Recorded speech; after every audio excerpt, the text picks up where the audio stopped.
The human resistance had evolved into a force that the Zephyrian Empire could no longer ignore or contain.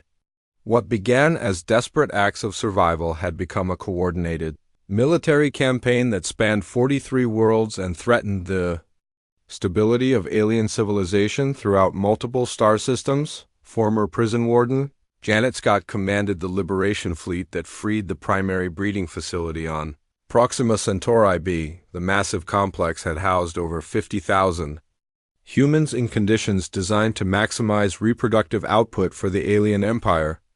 Janet's forces did not simply rescue the prisoners but completely destroyed the infrastructure that had supported the facility. The escaping humans carried with them detailed intelligence about Zephyrian breeding programs and genetic research.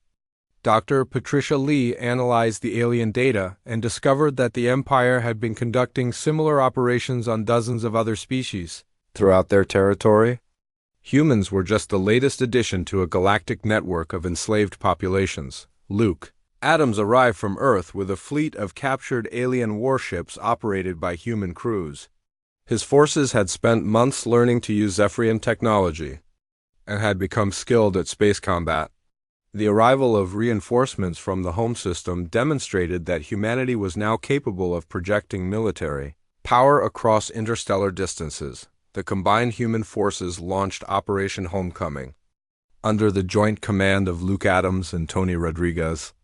The objective was not simply to escape alien territory but to systematically dismantle Zephyrian operations and establish human control over strategic systems. They would force the aliens to recognize humanity as equals rather than livestock. Former software engineer Megan Foster led cyber warfare teams that penetrated the deepest levels of Zephyrian computer networks. She discovered that the alien empire was far more fragile than their propaganda suggested. Many subject species were restive and several colony worlds had requested independence. The human uprising was inspiring rebellion throughout Zephyrian. SPACE Dr. Amy Walsh established manufacturing facilities on liberated worlds that produced advanced weapons combining human ingenuity with alien technology. The hybrid designs were more effective than either species could achieve alone. Human creativity improved the efficiency of Zephyrian systems while alien materials enhanced the durability of human weapons. The psychological warfare campaign proved as effective as direct military action. Former CIA analyst Rick Davis broadcast messages throughout Zephyrian space that challenged the Empire's fundamental assumptions about species classification. He provided evidence that humans possessed intelligence and creativity that matched or exceeded alien capabilities. The Zephyrian High Council faced unprecedented pressure from military commanders who reported that human forces were winning battles through superior tactics and adaptive strategies. The rigid thinking that had served the Empire for millennia was proving inadequate against enemies who improvised and evolved faster than alien doctrine could accommodate. Colony administrators throughout Zephyrian space requested negotiations rather than continued military confrontation. The cost of fighting the human resistance was straining imperial resources, while the psychological impact was encouraging rebellion among other enslaved species. The Empire was beginning to fracture under pressure it had never experienced. Former diplomat Helen Garcia received the first formal communication from a Zephyrian peace faction that acknowledged humans as intelligent beings worthy of diplomatic recognition. The message represented a fundamental shift in alien thinking about species classification and the nature of intelligence itself. The peace negotiations took place on the neutral world of Volf 359C, under the protection of human military forces. Helen Garcia led the human delegation while the aliens were represented by Progressive Council members who had opposed the livestock classification system. The talks marked the first time in Zephyrian history that they negotiated with a former slave species. The aliens offered to release all human prisoners and provide compensation for damages in exchange for an end to hostilities. Helen rejected the proposal and demanded full recognition of human sovereignty over Earth and its colonial systems. The humans would accept nothing less than equality in the galactic community. Luke Adams and Tony Rodriguez maintained military pressure throughout. the negotiations to demonstrate that humans could continue fighting indefinitely if necessary.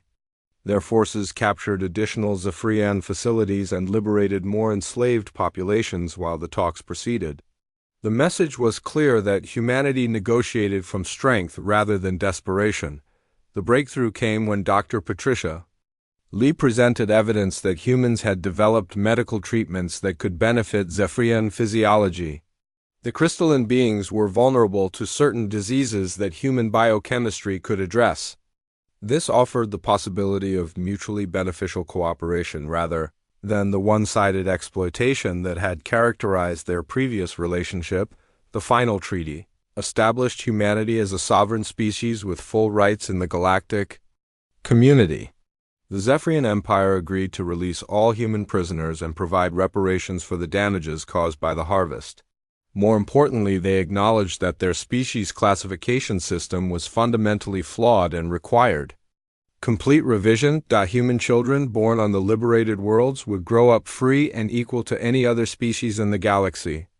They would learn both human history and alien technology while maintaining the independence that their parents had fought to achieve. The new generation would never know captivity or subjugation.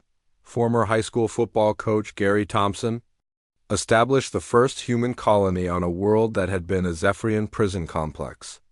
The facility was converted into a thriving settlement where humans and reformed aliens worked together on projects that benefited both species.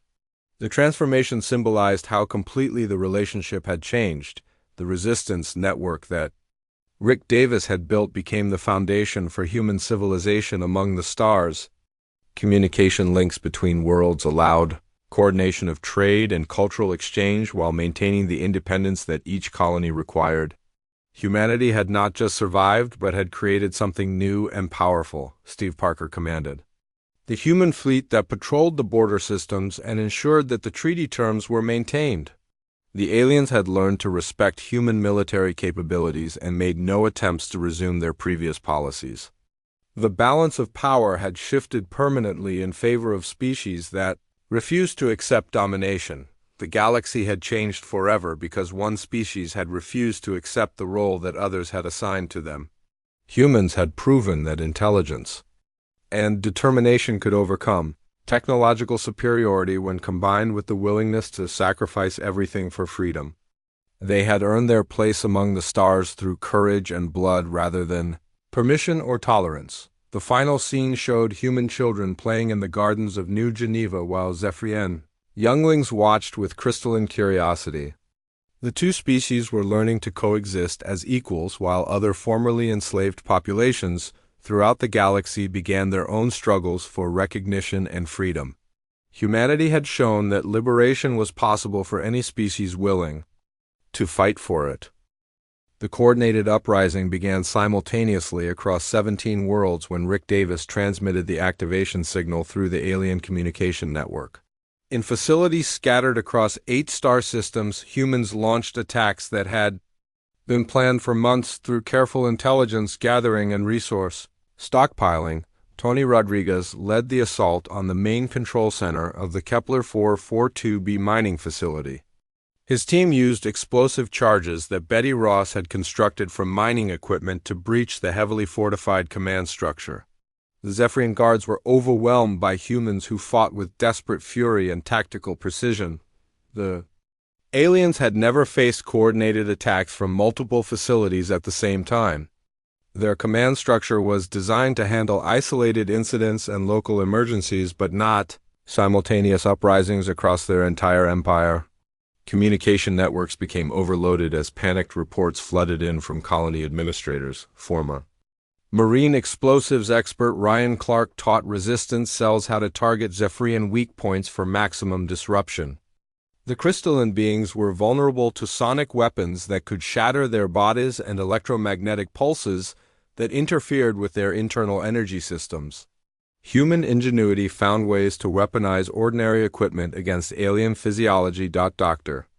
Patricia Lee distributed the biological toxins she had developed to resistance cells throughout the facilities. The compounds were absorbed through Zephyrian skin contact and caused severe disruption to their crystalline matrix. Humans could handle the substances safely while aliens who encountered them suffered system failures that were often fatal. The rigid caste system that governed Zephyrian society became a critical weakness during the uprising. Lower caste guards could not make tactical decisions without authorization from higher-ranking officials. The delay between recognizing threats and implementing responses gave human fighters crucial advantages in fast-moving combat situations. Steve Parker used the captured transport ship to coordinate attacks and evacuate human prisoners from facilities that were being overrun by Zephyrian reinforcements. The ship's faster-than-light capability allowed rapid movement between star systems and provided intelligence on alien fleet movements and defensive positions. Former Air Force pilot Jenny Walsh joined Steve in operating the stolen ship and training other humans to fly alien vehicles. They discovered that Zephyrian technology included safety protocols and automated systems that made their ships easier to operate than human aircraft. The aliens had designed their equipment for efficiency rather than security. The uprising spread beyond the original 17 facilities as liberated humans attacked alien installations throughout the surrounding systems. Former police detective Frank Turner coordinated intelligence operations that identified high-value targets and planned strike missions against Zephyrian military bases and supply depots. The aliens began to realize that they were facing something unprecedented in their imperial history. The humans were not simply rebelling against captivity, but actively working to destroy Zephyrian operations throughout entire sectors of space. This was warfare conducted by an intelligent enemy rather than behavioral problems with livestock. Luke Adams received regular updates from the Galactic Resistance through the communication network that Megan Foster had established. His forces on Earth launched simultaneous attacks against the remaining alien facilities in the solar system. The coordinated timing created maximum confusion among Zephyrian commanders who could not understand how separated human groups were working together. The psychological impact on alien forces was devastating. Zephyrian guards who had confidently managed docile workers now faced enemies who had learned to use their own technology against them. Equipment malfunctions that had seemed random were revealed as deliberate sabotage conducted by beings they had dismissed as animals. Former prison warden Janet Scott led the liberation of the largest breeding facility in the Zephyrian Empire. Over 10,000 humans were freed when her assault teams overwhelmed the security systems and disabled the containment fields. The escaping prisoners did not simply flee but systematically destroyed the infrastructure that had supported their captivity. The freed humans carried weapons and knowledge that allowed them to continue fighting as they spread throughout Zephyrian space. They attacked supply convoys and communication relays while avoiding major military installations that were too heavily defended. The guerrilla tactics disrupted alien operations across dozens of star systems. Dr. Amy Walsh established manufacturing centers and liberated facilities that produced weapons and equipment for the expanding resistance.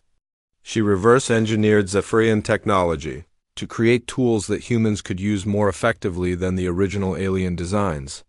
The production capabilities gave the resistance sustainable military strength.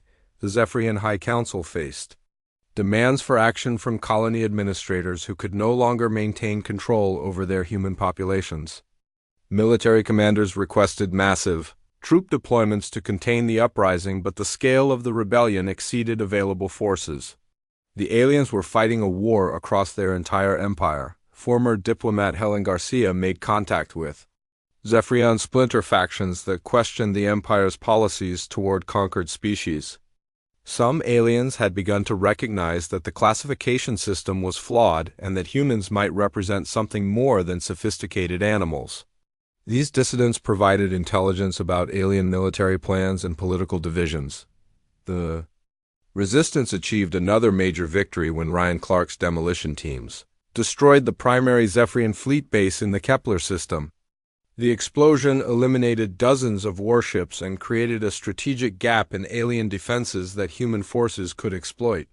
The loss forced the aliens to redeploy forces from other sectors. Communication intercepts revealed growing panic within the Zephyrian government. The empire that had conquered hundreds of worlds over millennia was being challenged by a species they had dismissed as useful beasts. Human tactics continued evolving faster than alien ability to respond and adapt. Former software engineer Bob Miller led cyber warfare operations that penetrated deep into Zephyrian computer networks. The Resistance gained access to military communications and strategic planning documents that revealed the true extent of alien vulnerability. The Empire was far less stable than their propaganda suggested. The humans were no longer fighting for survival, but actively working to dismantle the Zephyrian Empire and liberate other enslaved species. Former construction worker Bill Carter established engineering teams that rebuilt captured facilities to support human populations and serve as bases for further military operations. The tide of war had turned completely. The aliens who had harvested humans as livestock now faced an enemy that grew stronger with each victory and learned from every defeat. The Zephyrians were being forced to acknowledge that they had awakened something far more dangerous than they could have imagined. Intelligence reports indicated that some Zephyrian colonies were requesting negotiations rather than continued military confrontation. The Empire was beginning to fracture under the pressure of sustained human resistance and the cost of fighting a war they could not win through conventional means. Rick Davis had been a CIA analyst before the harvest, and he understood how to build intelligence networks under hostile surveillance. The research station where he was held contained humans with technical skills who maintained alien computer systems. Rick realized that the Zephyrians had made a critical mistake by allowing humans to work with their technology. The aliens needed human expertise to operate certain complex systems that required intuitive problem-solving. Zephyrian thinking was logical but inflexible, while human minds could adapt and improvise when equipment failed. This dependency gave humans access to alien networks and databases that could be exploited. Former software engineer Megan Foster worked in the computer center where she maintained data processing systems. She had learned enough about Zephyrian programming to identify security weaknesses in their networks. The aliens used advanced encryption, but their codes followed predictable mathematical patterns that human creativity could circumvent. Rick coordinated with Megan to establish secure communication channels between facilities across multiple star systems. They used alien infrastructure against itself by hiding human messages inside routine data transmissions. The Zephyrians monitored communications but could not detect patterns hidden within their own system protocols. The intelligence network revealed the true scope of the alien operation. Humans were held in facilities on 17 different worlds across 8 star systems. The total population exceeded 2 million people who had been harvested from Earth and its colonies. Each facility specialized in different types of work, from mining to agriculture to technology maintenance. More importantly, the network revealed that humans were unique among the species enslaved by the Zephyrian Empire. Other captured races had submitted to domestication without organized resistance. The aliens had conquered hundreds of worlds over thousands of years, but had never encountered sustained rebellion from their livestock. Dr. Patricia Lee was held at a biological research facility where she studied alien flora and fauna. She had been a biochemist at the Centers for Disease Control before the harvest. Patricia discovered that Zephyrian physiology was vulnerable to certain organic compounds that were harmless to humans. Their crystalline biology could be disrupted by toxins that human immune systems could tolerate. The resistance began to evolve from desperate violence into sophisticated warfare. Tony Rodriguez coordinated with Rick Davis to share intelligence between the mining facilities and research stations. They developed tactical plans that exploited known weaknesses in alien security and took advantage of Zephyrian behavioral patterns. Former Army engineer Betty Ross led teams that converted mining equipment into weapons. The aliens had provided humans with powerful tools for extracting resources, but those same tools could be used to break through barriers and destroy installations. Excavation charges could demolish guard towers, and drilling equipment could breach secure areas. The Zephyrians noticed increasing equipment failures and security breaches, but could not identify the source of the problems. Their response was to implement additional monitoring and assign more guards to sensitive areas. They treated the resistance as a training problem with animals that required better behavioral conditioning. Former police detective Frank Turner established cells within each facility that operated independently but shared information through the communication network. If one cell was discovered and captured, the others could continue operations without compromise. The cellular structure made the resistance nearly impossible for aliens to completely eliminate. The first major victory came when humans captured a Zephyrian transport ship at the agricultural facility on Ross 128B, former Air Force. Pilot Steve Parker led the assault team that overwhelmed the ship's crew during a routine supply run. The humans gained access to alien navigation systems and faster-than-light communication equipment. Steve discovered that he could operate the alien ship with minimal training. Zephyrian technology was designed for efficiency and included automated systems that compensated for operator limitations. The humans now had the capability to travel between star systems and coordinate resistance efforts across the Empire. The communication breakthrough allowed Rick Davis to establish contact with Luke Adams, who led the remaining free humans on Earth. Luke had been a Navy SEAL commander who organized the survivors into guerrilla units. They had been fighting a hopeless war against overwhelming alien forces, but now they learned that millions of humans were alive and fighting back across the galaxy. Luke's forces had captured several Zephyrian facilities on Earth and reverse-engineered alien technology. They developed weapons that could penetrate energy shields and communication jammers that disrupted alien coordination. The information exchange between Earth and the enslaved populations dramatically improved human capabilities. The aliens convened emergency council meetings to address what they termed the human problem. Zephyrian scientists recommended psychological conditioning and behavioral modification to eliminate resistance tendencies. They proposed separating human families and implementing reward systems that encouraged compliance and cooperation. The High Council approved escalated countermeasures that included reduced nutrition and increased work schedules for facilities that showed resistance activity. They expected that harsh conditions would force humans to abandon rebellious behavior in favor of survival. The aliens fundamentally could not understand that hardship would only strengthen human determination. Former prison warden Janet Scott organized the response to the alien crackdown. She had experience managing dangerous populations and understood how to maintain morale under adverse conditions. Janet taught other humans how to share resources and support each other through the increased pressure the resistance adapted to every countermeasure the aliens implemented. When food was reduced, humans learned to cultivate their own crops in hidden gardens. When work schedules increased, they developed more efficient sabotage methods that disrupted operations without detection. Every alien action created new opportunities for human ingenuity. Dr. Amy Walsh made a breakthrough when she learned to hack Zephyrian manufacturing systems. She programmed fabrication units to produce items that appeared normal but contained hidden weapons and communication devices. The aliens could not detect the modifications because their security systems only checked for known threat patterns. The psychological impact on Zephyrian forces was becoming significant. Guards who had confidently managed docile livestock now faced enemies who grew more dangerous with each encounter. Equipment that should have functioned perfectly developed mysterious malfunctions that always seemed to benefit human workers.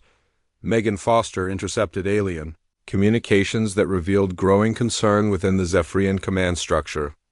Military advisors were requesting additional forces to contain the human uprising, but colony administrators insisted that the problem could be solved through better management techniques. The internal debate among aliens showed that the resistance was having its intended effect. The Zephyrians could no longer treat humans as simple livestock that required only basic oversight. They were being forced to acknowledge that their captives represented an intelligent and organized enemy that would not submit to domestication. Rick Davis coordinated with resistance cells across all 17 worlds to plan the next phase of operations. The humans had evolved from frightened prisoners into a unified force with sophisticated capabilities. They were ready to move beyond simple survival and begin actively dismantling the alien empire that had enslaved them. The incident that changed everything happened on Ross 128B at the agricultural facility where Dr. Carol Miller worked with her son, Danny. The alien world was covered in vast farming complexes where humans cultivated crops that fed the Zephyrian Empire.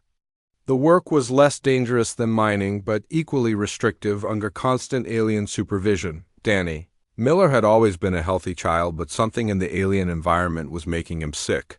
He developed a fever that would not break, and strange rashes appeared on his skin. Carol examined her son with the limited medical knowledge she could apply without proper equipment. She suspected he had contracted a parasite that was common on the alien world, but deadly to human physiology. The medical facility at the agricultural complex was designed for basic human maintenance rather than complex treatment.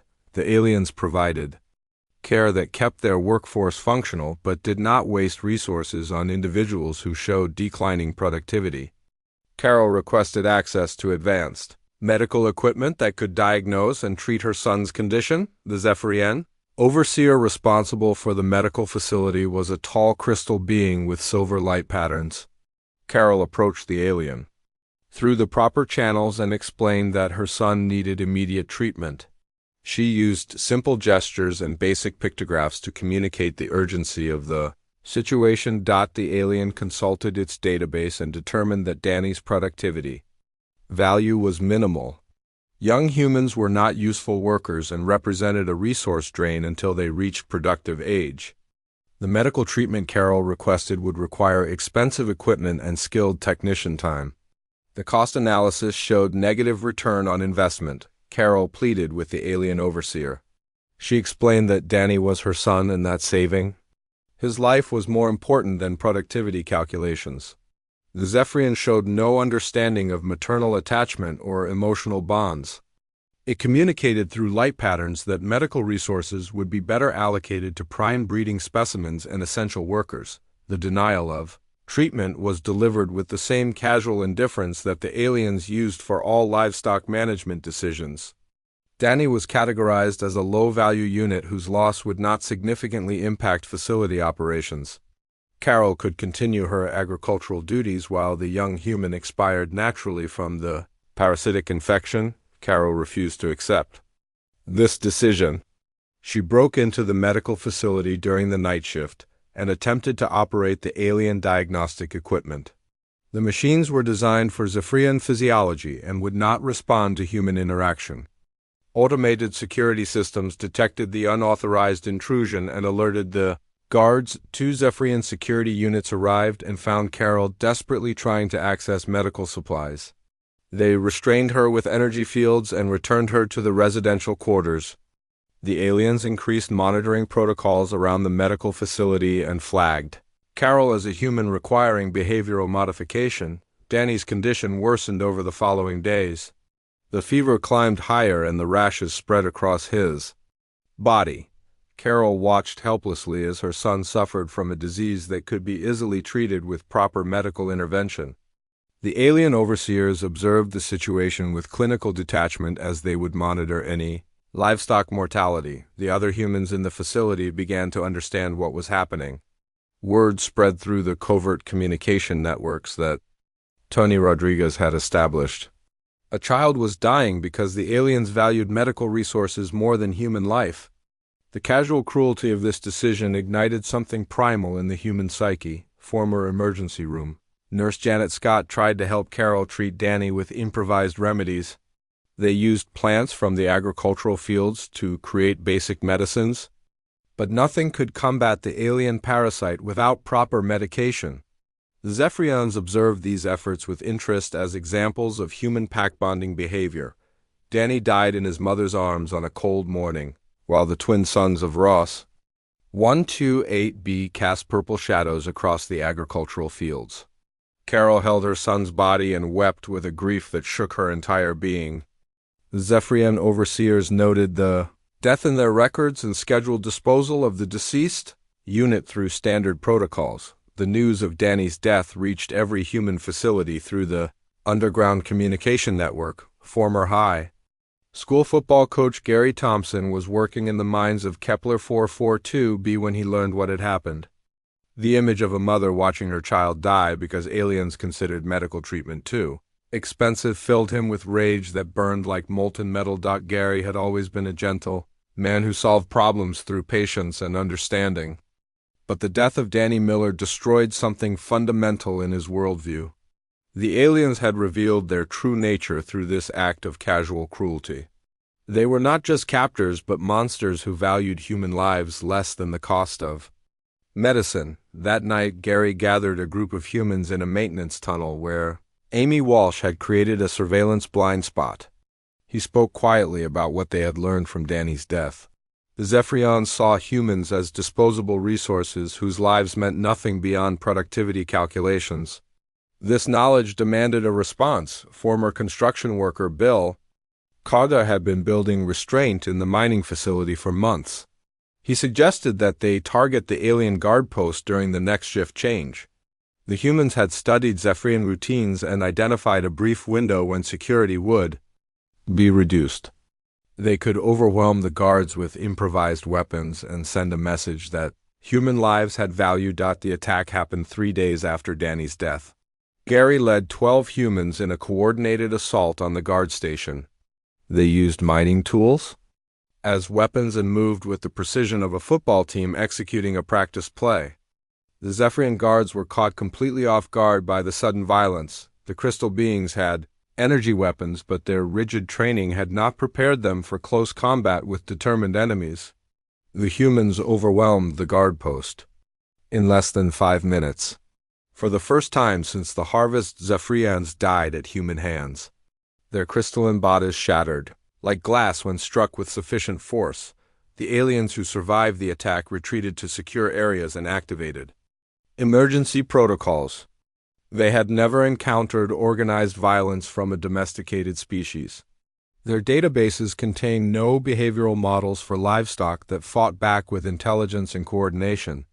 The incident was classified as an anomaly requiring immediate study. Additional security forces arrived within hours, but the damage was done. The humans had proven they could kill their captors when sufficiently motivated. Gary and his team were captured and placed in isolation, but the psychological impact spread throughout the facility. The aliens were not invincible, and human rage could be a weapon. News of the uprising reached other facilities through the communication network. Tony Rodriguez learned about the attack while working in the mines. Rick Davis heard about it in the research station where he analyzed alien technology. The story spread like wildfire through the human community and changed everything. The Zephyrians increased security measures and implemented behavioral modification protocols.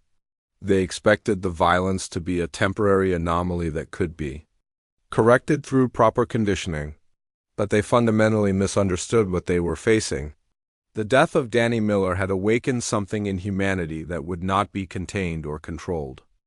3 months had passed since the harvest, and Tony Rodriguez found himself working in the mines of Kepler 442b. The alien world had breathable air and comfortable gravity, but everything felt wrong. The sky was purple, and 2 small suns cast strange shadows across the rocky landscape. The mining facility stretched for miles. Underground, where humans extracted crystals that powered alien technology, the Zephyrians had created perfect conditions for human productivity. The living quarters were clean and climate-controlled. Food appeared 3 times each day through slots in the walls. Medical care was provided when humans were injured or sick. Everything was designed to keep their workforce healthy and efficient, but there was no freedom and no choice. Tony had been a Marine sergeant before the harvest. He knew how to read people and organize them under pressure. In the mines, he worked alongside former teachers and farmers and engineers.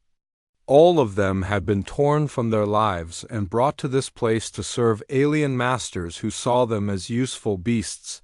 The Zephyrians monitored their human workers through floating devices that recorded everything. The crystal beings moved through the facility like overseers checking on livestock.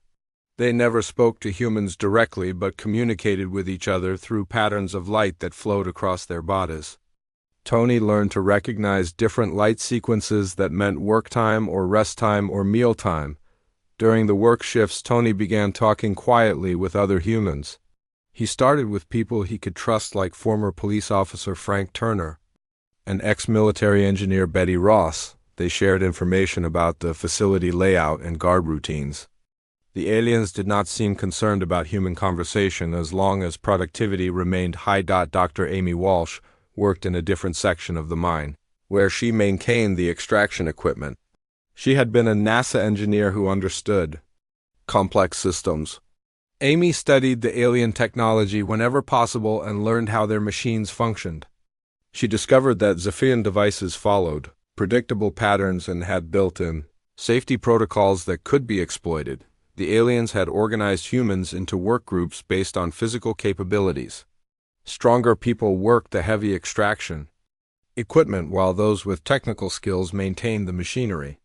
The Zephyrians seemed to understand human abilities but treated them like training animals rather than thinking beings. Tony noticed that the aliens followed rigid schedules and never deviated from established routines. They changed shifts at exact times and moved through the facility along predetermined paths. Their behavior was efficient but inflexible. He began to see weaknesses in their system that could be used against them. The breaking point came when the aliens began their breeding program.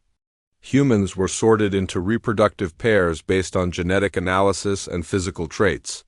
Emotional bonds and personal relationships meant nothing to the Zephyrians.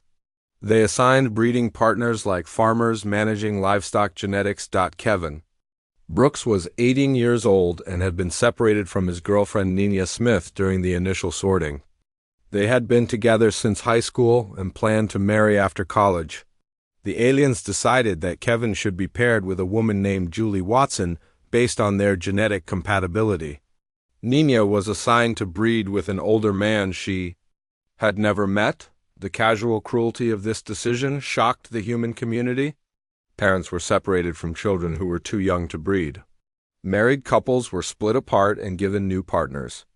The aliens showed no understanding that humans formed emotional attachments that went beyond biological reproduction. Tony watched the breeding assignments with growing anger. The Zephyrians were not just enslaving human bodies but trying to control human relationships and families. They treated love and commitment as irrelevant complications in their livestock management system. This crossed a line that awakened something dangerous in the human spirit. Dr. Carol Miller was a physician who had been captured with her 8-year-old son Danny. She was assigned to breed with a man named Paul Grant while Danny was placed in the juvenile facility. Carol was allowed to see her son once each week for exactly 1 hour. The aliens monitored these visits to ensure that maternal bonds did not interfere with work productivity. The breeding facilities were comfortable but sterile. Humans were given private rooms and adequate nutrition, but no privacy or autonomy. The aliens expected reproductive behavior to occur on schedule like any other biological function. They became frustrated when humans showed reluctance or formed unauthorized emotional attachments. Amy made a breakthrough when she figured out how to interfere with the monitoring devices without triggering alarms. She taught other humans how to create blind spots in the surveillance system. These small gaps in alien oversight allowed private conversations and the beginning of organized resistance. Tony used Amy's discovery to build a communication network throughout the facility. Information passed between work groups through coded signals and hidden messages. Humans began sharing knowledge about alien routines and facility weak points. The Zephyrians noticed increased cooperation among their workers but interpreted it as improved social bonding that enhanced productivity. The resistance started small with minor acts of sabotage that looked like accidents. Equipment would malfunction at crucial moments. Supply deliveries would be delayed or misdirected. Computer systems would develop mysterious glitches that required human technicians to fix.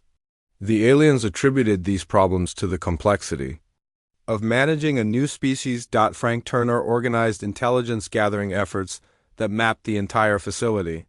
Humans working in different sections shared information about guard positions and security measures.